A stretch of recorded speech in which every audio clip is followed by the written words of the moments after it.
Welcome to Fiction at the Friary, our event for Sunday, 26th of September, 2021. We're delighted to be here with guest author Grainne Murphy. We're also running a limited edition real life event in the Friary Bar this month too, at 3 p.m. on Sunday, 26th of September.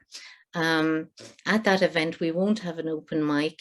We'll run our raffle and our writing prompt online as usual, and we'll hope to get back to more normality in the months to come. We'd like to thank our sponsors, the Arts Council, Cork City Council, J. Rap O'Mara Solicitors and Hogan Architects. We'd like to thank Mike Darcy of the Friary Bar for his support and for hosting us in the bar since January 2017. And we'd like to thank our audience of wonderful readers and writers. And now I'll hand you over to Danielle, who's going to introduce Grania. It's my great pleasure to introduce Grainne Murphy as our featured author this month. Grania grew up in Kilmichael, County Cork, and at university she studied applied psychology and forensic research. In 2011, she moved with her family to Brussels for 5 years. She's now returned to West Cork, working as a self-employed language editor, specialising in human rights and environmental issues. Among her awards and shortlistings, she was a winner of the Irish Writers' Centre Novel Fair in 2019. And in 2021, her short story, Further West, was longlisted for the Sunday Times Audible Short Story Award. Grania's debut novel, Where the Edge Is, was published by Legend Press in 2020. And it was described by the Irish Examiner as a suspenseful, beautifully crafted debut, which is written with feeling and tenderness. And Books Ireland called it a truly brilliant debut. Her second novel, The Ghost Lights, also published by Legend Press, was published this month, and the Sunday Independent has described it as a haunting drama that reboots the rural Ireland we know and love. We're delighted to have Grania as featured author, and we have so many questions for her. But first, I'm going to ask Grania to read a little bit for us, please, Grania. Thanks, Danielle, and thanks, Madeleine. I'm really delighted to be here.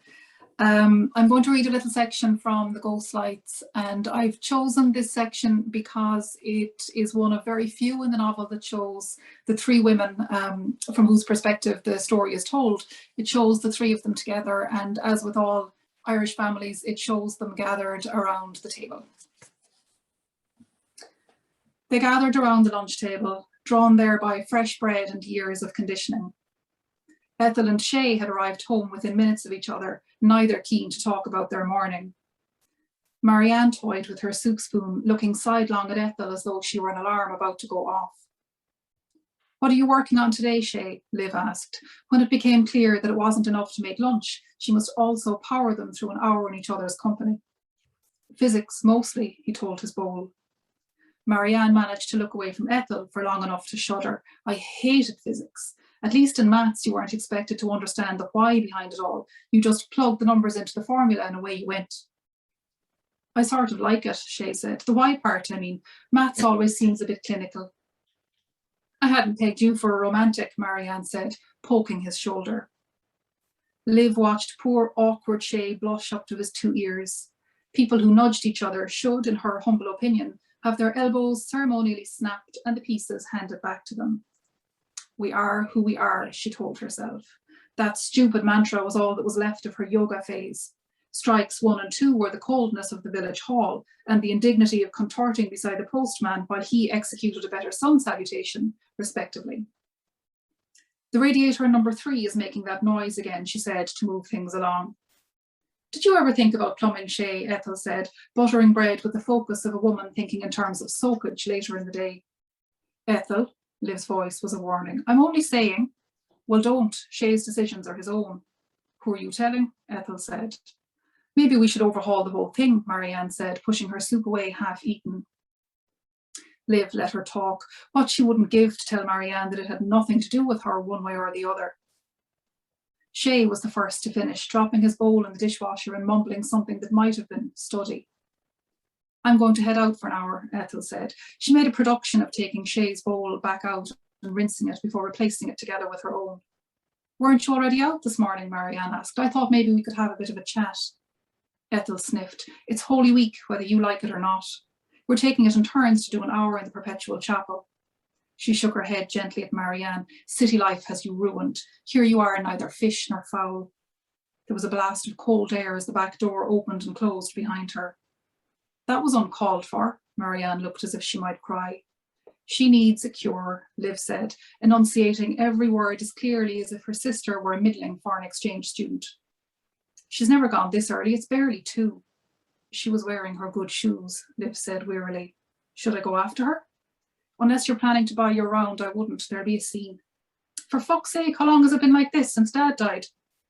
It would be easy enough to say, yes, that's exactly when it started. It was grief or loneliness or a solace seeking of some kind. It would be easy, certainly, but would it be true? If she were to look further back, if there existed some kind of Black Mirror type playback device for real life, would she find her mother reaching for the glass and then the bottle around the time that she told them she was expecting a baby? That she wouldn't be finishing school, but would continue to live at home like an overgrown teenager, only it was her baby roaring at night that kept them awake, and not the stairs creaking when she crept in after a night out.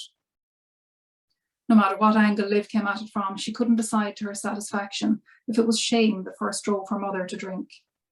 As she crept up from the kitchen after warming Shay's bottle, was her mother waiting to creep down to her own bottle? She was too busy with her own portion of shame back then. Now she read the stories of the Magdalens, and gratitude for her parents' acceptance of the situation nearly bent her double. It made her irritable, that fullness of heart. It was worse than indigestion. I didn't notice it for a long time after Dad died, years even, she told Marianne. There was truth enough in that. If her sister noted the subtle shift in focus from Ethel's behaviour to Liv's, she said nothing. But later that evening, when Marianne poured them both a glass of wine, then paused, Liv knew what she was thinking before she said it. It's one drink, she said. Don't make it into something it's not. She took a defiant gulp from her own glass and began to dice the peppers. Wonderful. Thank you so much, Grania. You're welcome. And, you know, listening to you read there, I was struck as I was reading both of the novels by the lovely warm and very dark humour that's running through both of them. I thoroughly enjoyed both of them, and it's a humour that feels very natural. And I'm wondering, was the humour in there from the very first draft? Yes, I think it was. Dark humour is something I really enjoy when I'm reading, and so it seemed a kind of a natural part of the writing as well. And I also think it's something that's very Irish. It's very much part of who we are. It really, there's a resilience, I think, that comes out in dark humour, that expresses itself as dark humour. You know, when people have gone through dark times, let's say, and there's a sort of a resistance maybe against something, or a keeping going or a going forward.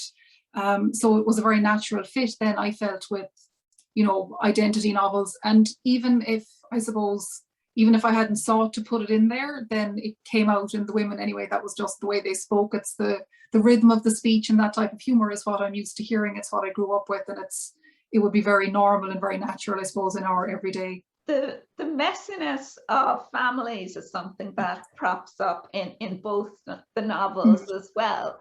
And your characters are wonderfully developed. And I'm wondering, did they do things that surprised you as you were writing them?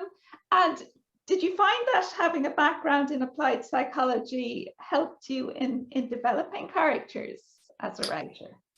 Well, that's an interesting question. I don't know that it helped directly. I suppose the same thing that draws me to character-driven fiction would be the same thing maybe that drew me to psychology in the first place. I'm really interested in what happens to people when they have to face something, when they have to face up to something or have to figure out who they are when you know, things start to go wrong. Maybe I find that very interesting, and particularly within families. There's so many things I love about families and family stories and family fiction. Partly, I think family on the one hand is really, it's an experiment that almost shouldn't work. Like, the expectation in it is huge that it will be all things to all people within it, irrespective of how different they are. And the expectations, I think, that go with that. You know, we expect so much of our family members compared to how much we forgive ourselves for, maybe. So trying to bring all of that messiness together, I think, is really, that's where the interesting stuff in life is. And then with this novel, because it's very much about memory as well, I'm very interested in family memory. And as the youngest in my family, I hold a lot of the memories, or I would remember a lot of the things that happened.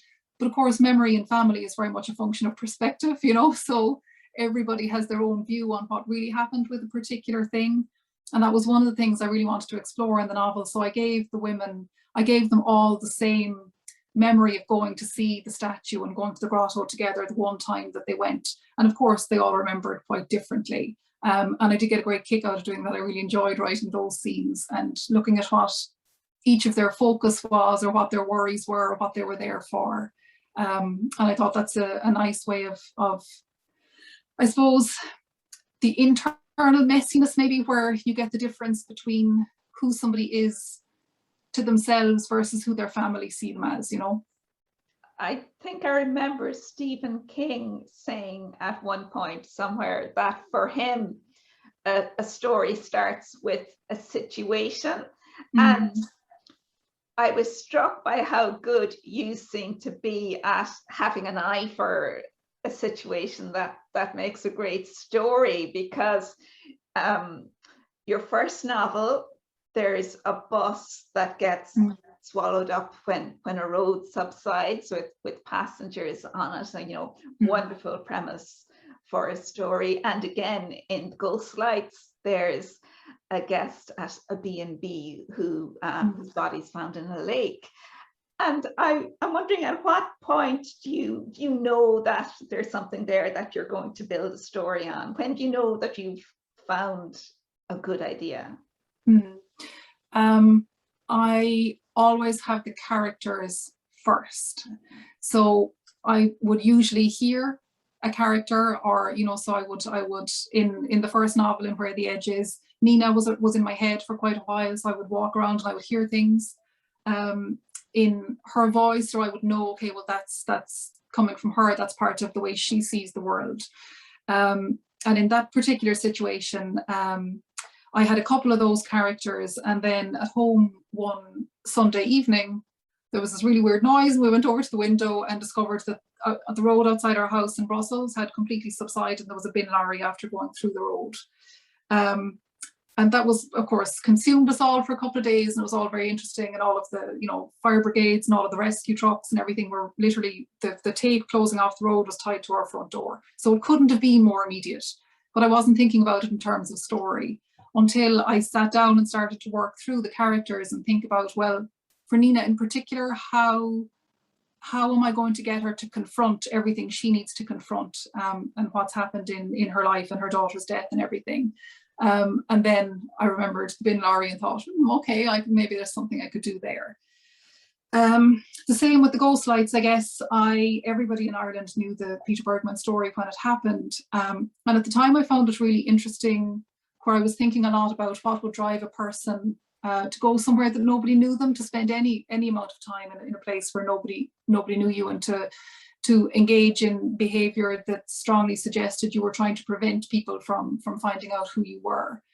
So that was in my head for a few years, and then I was working on reports, and one of the things that kept popping up in the reports I was working on at the time was the digital right to be forgotten in the Google Spain case, and this idea that you could expunge the record, let's say digitally, of something that you were associated with.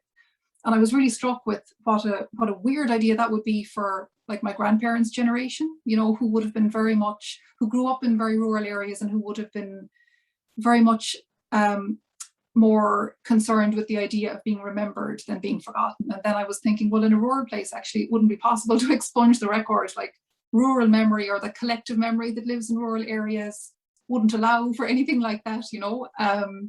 It's you are who you are, and that's kind of carried down through the generations. So I suppose those two situations then came together for me when I was thinking about Ethel. I knew that I had Ethel first, I suppose, and I knew that she would have twin girls, and I was wondering how I could get them all in the one place. And I thought, well, this is a way of doing that. So it's always character first, and then the story will have been maybe hanging around as something that stuck with me when I came across it, and then gradually they'll sort of stick together. I really loved your three main characters, Grania, and what I loved so much about them was that they all speak in Irish colloquialisms. Their speech is similar, but which is natural because they're twin daughters and the mother. So it's Ethel and Liv and Marianne. And yet their thought processes and their characters are so different, and the conflicts that they have are so understandable from each different point of view. So you chose those three main characters to tell the story almost immediately, did you say? Yeah, pretty much. Initially, the story was probably Ethel's. She was the one I was most interested in. As I get older, I become more interested in the stories of older women, and I was very interested in, I had read, or I was reading Dennis Johnson at the time, and I was thinking a lot about representations of men who drink in fiction versus women who drink, and this idea that for men who drink, you know, there's a kind of the glorious shambles, you know, when they lean into it, and there's this sort of big public disgrace, and it's somehow much more acceptable. So I was interested in the idea of an Irish woman for whom respectability was really important, but also the way that if her life was kind of on a bit of a downslide, if her drinking was you know, going out of control, the need to keep that hidden, that would be quite different than, let's say, if she were a man, for example. And then Liv and Marianne, I love sister stories. The sister dynamic is something that I'm really drawn to, partly because I have just one sister myself, and the two of us are very close. We're very close in age, and we're very close. And that sort of, that chafing that happens between siblings, I find really interesting. And also I find it very humorous because there's so much shared experience there and so much shortcutting.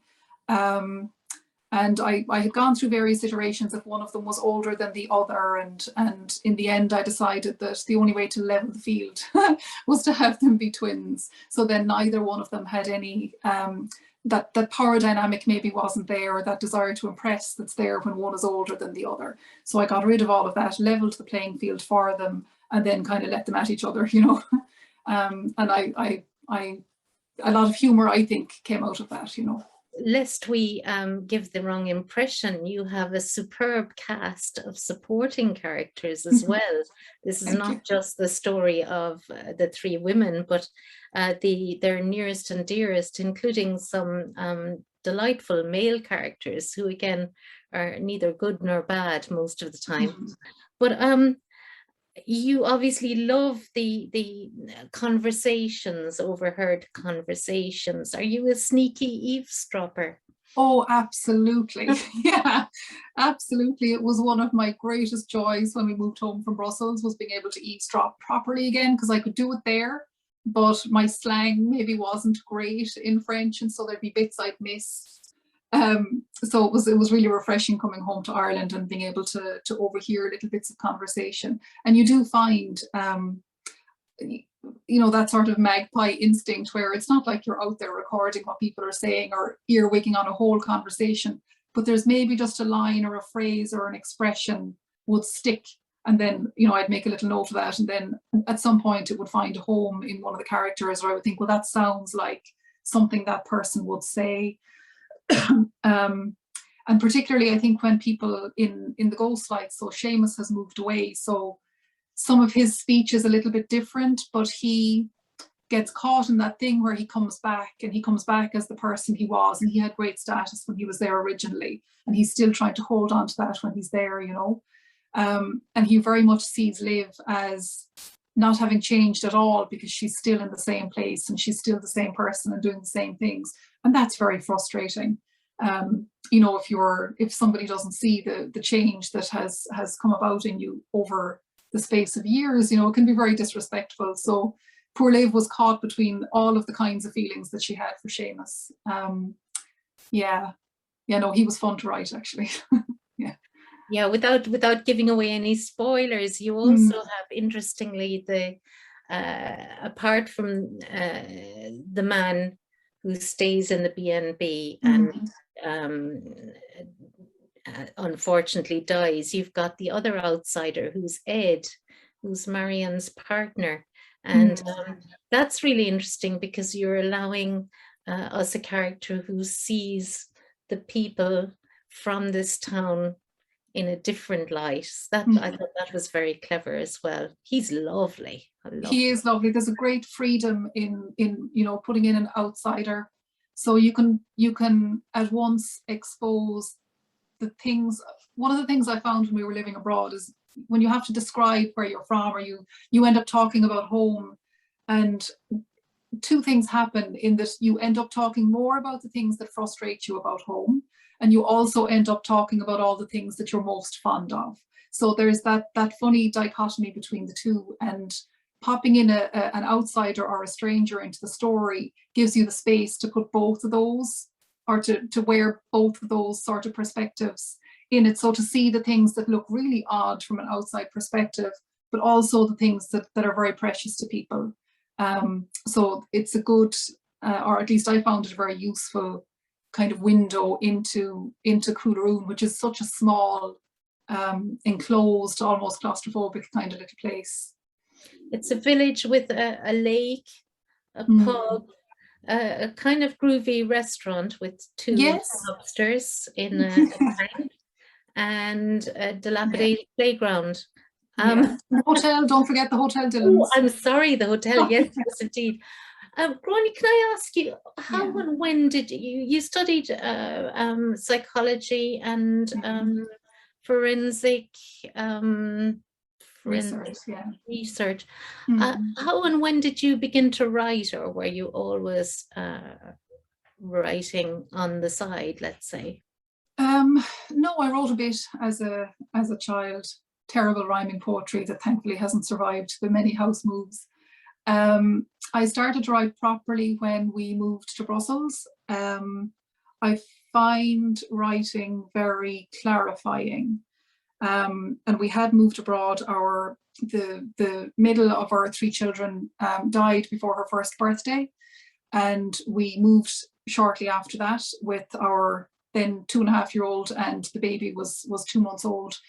So we moved, it felt like the right thing to do for our family, but we moved very quickly, and I had a lot of processing, I think, left to do. So I found writing very helpful in doing that. And when I look back, each of the novels I've written, the ones that are unpublished and the ones that are published, in each of them, I'm very much trying to work something out for myself, or trying to figure out, I suppose, how I feel about things, and also how things might have gone differently. I heard Paul Dolan, who's I think he's a behavioural scientist, talking there at something, I think the Hay Festival last year, maybe online.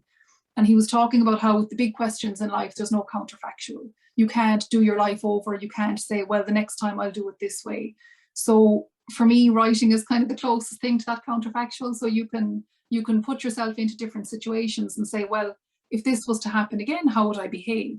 So Nina, for example, in Where the Edge Is, when her baby daughter dies in very vastly different circumstances to mine, it was still very helpful to me I could let her behave as badly as I wanted to. You know, I could really work some stuff out and say, well, what would it have been like to, you know, bring it up in conversation the whole time, or to be actively rude to people, or, you know, to take a huge amount of time out of work, or whatever it was.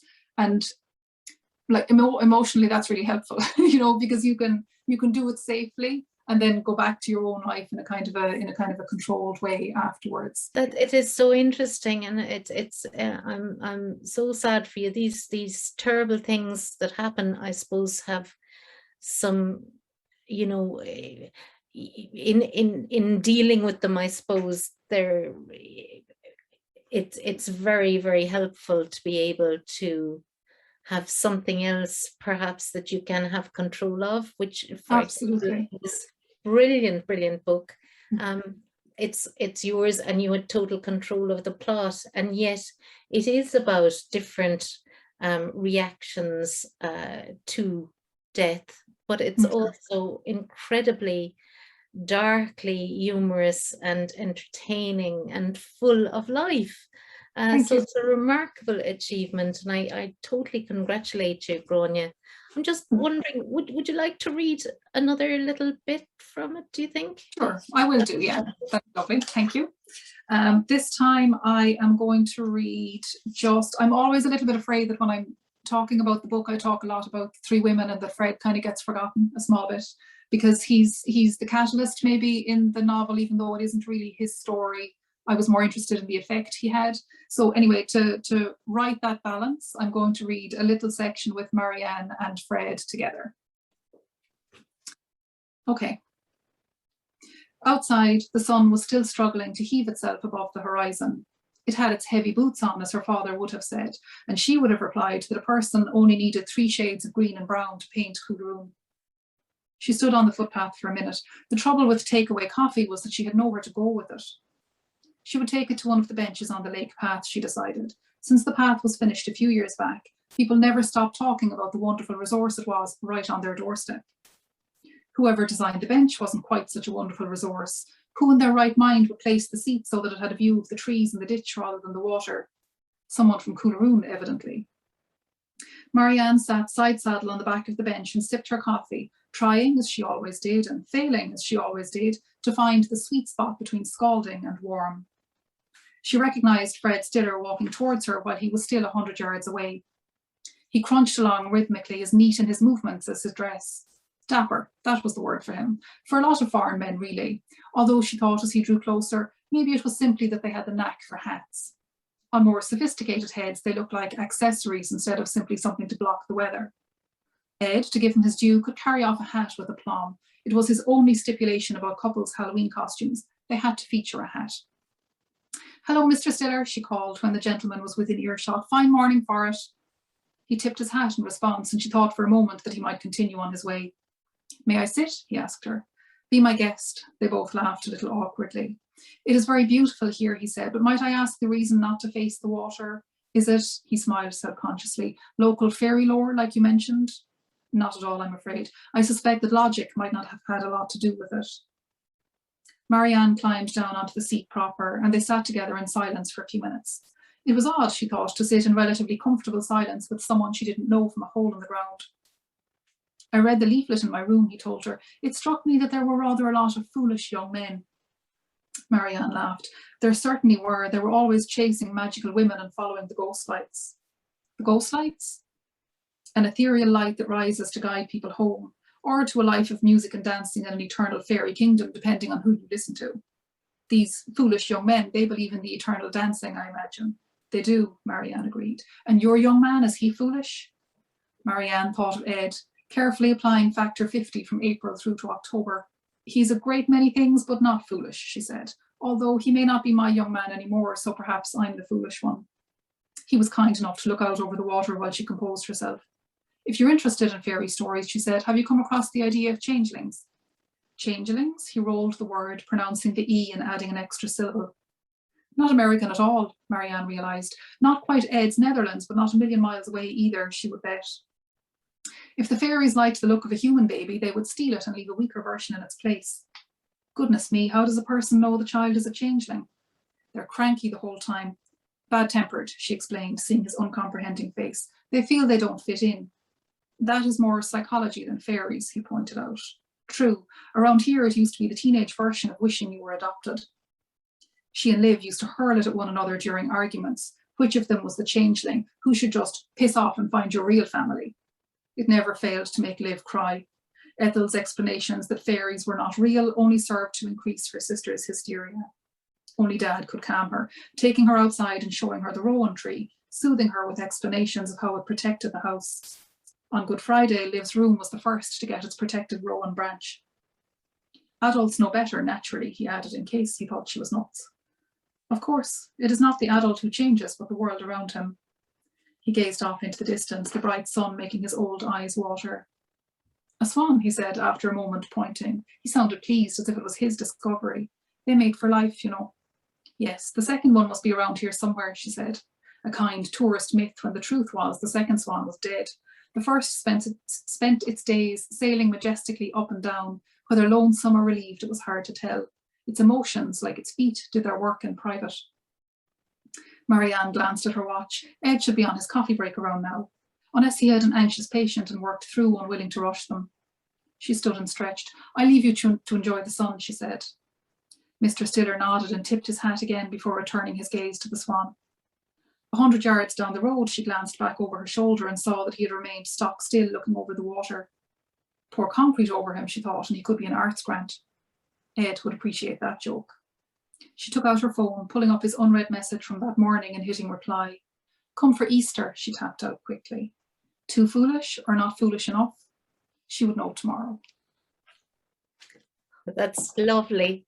Thank you so much, Grania. Welcome. Poor black swan. There's so much humor and pathos as well in this, and I enjoyed the fact that this man, Mr. Stiller, who drowns himself in the lake, and they can't find any trace of his family or anything, but they even get his name wrong. He's Stiller, not Stiller, and they write it down wrong in the register back at the B&B.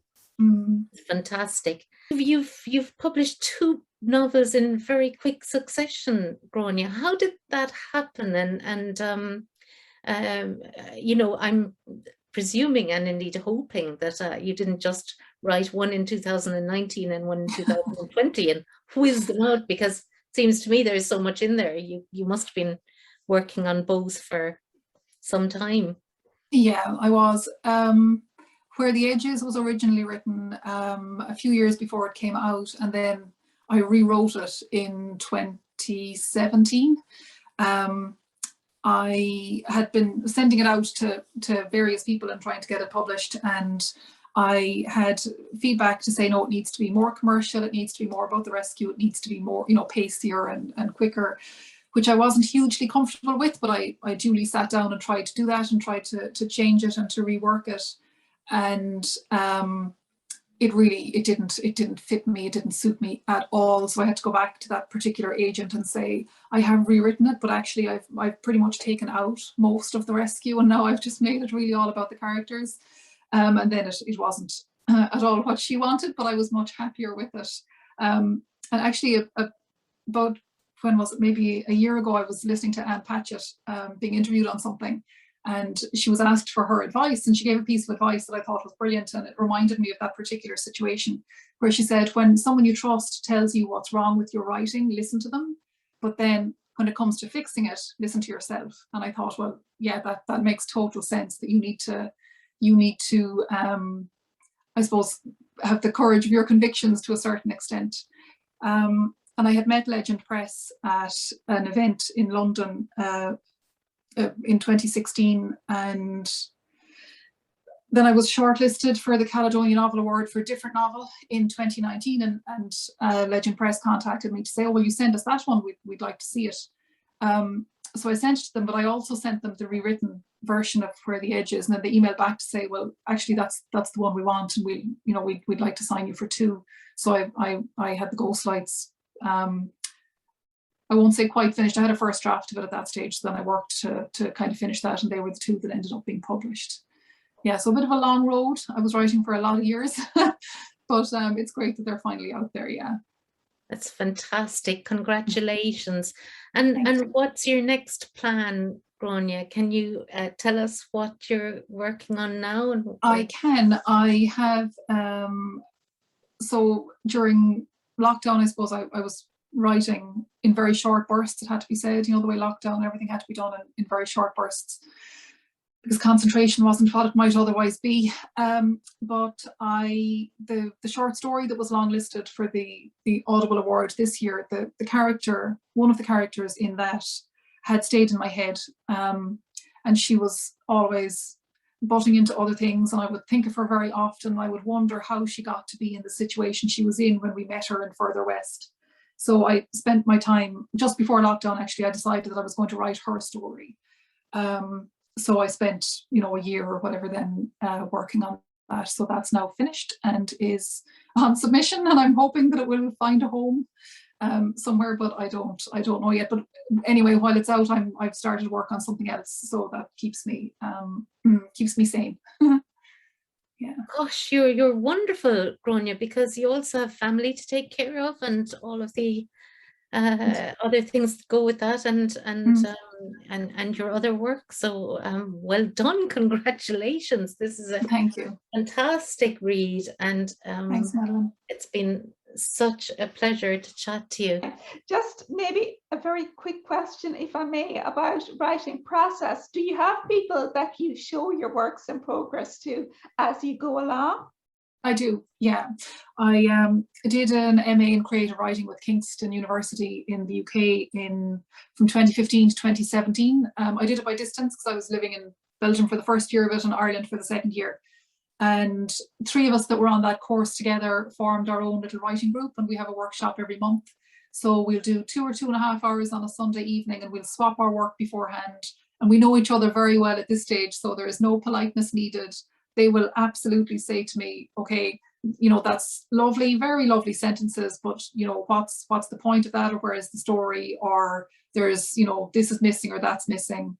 And it's really useful. They are my most trusted readers, and I honestly don't think I'd finish a thing or write a word without them.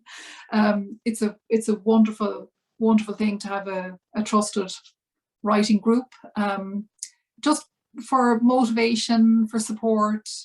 And just because, you know, family are very pleased for me and everything and very enthusiastic about it, but don't really want to hear the nuts and bolts of it. That doesn't really interest them. If it did, they would be doing it themselves. So it's really nice to be able to, you know, talk writing unapologetically for a couple of hours every month with my 2 writing group friends. I'm also a big fan of writing groups, and I know Madeline's also in a writing group. So yeah, they're invaluable. They really are, yeah. I think that's us out of time for this afternoon. Just to say thank you so much, Grania, for being our featured author this month. It's been fantastic chatting to you. And thank you for having me. We highly recommend both of these books, published by Legend Press. They're fabulous reads. As usual, we'll be having an online book raffle, so we'll have details on our Twitter page at Fiction Friary and also on our Facebook page, Fiction at the Friary, on how to take part in the free book raffle. And we'll also be talking to Grania in real life at the Friary Bar on Sunday, the 26th at 3 p.m. But that's an event that people will be booking for, and it won't be streamed live, but who knows what we'll do as time goes on. Thank you so much, Grania, for being our guest. Wonderful read, and thank you, Madeleine. We wish you every success with everything in the future. And I think that's it. Goodbye from us. Bye. Thanks again, Grania. Bye. Bye.